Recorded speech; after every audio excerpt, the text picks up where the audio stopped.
দমদম স্টেশনের কাছে এই সরস্বতী পুজোটা দেখতে এসেছি। সরস্বতী পুজোর একটা বিশেষ বৈশিষ্ট্য হচ্ছে মা সরস্বতীর হাতে কোনো অস্ত্র নেই। ওনার বাগদেবী বলা হয় এবং ওনার ক্ষমতা হচ্ছে শিক্ষা, সঙ্গীত এইসবের মাধ্যমে। সরস্বতীর ভূমিকা অনেক ক্ষেত্রেও রয়েছে, রামায়ণেও রয়েছে।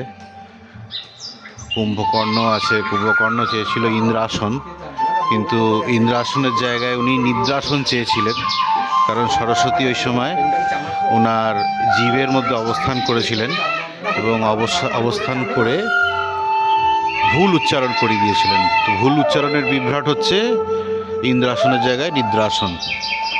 তো সরস্বতীর গুরুত্ব এখানেই আর কি। আমরা যদি কিছু ভুল কমান্ড দিয়ে দিই তাহলে সেটা একটা ক্যাটাস্ট্রফি ডেকে আনতে পারে।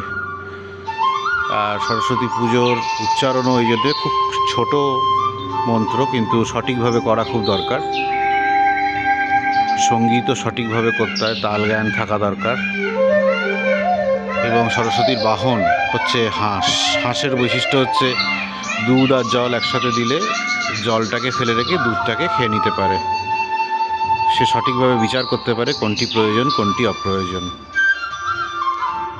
তো এইটাই হচ্ছে সরস্বতীর একটা মাহাত্ম্য। এখানে একটা সুন্দর পুজো আমরা দেখলাম, প্রচুর নানা রকম ময়ূর রয়েছে এখানে, এবং কেকাধ্বনি, ময়ূরের আওয়াজকে বলে কেকাধ্বনি রয়েছে, সেই কেকাধ্বনি চলছে।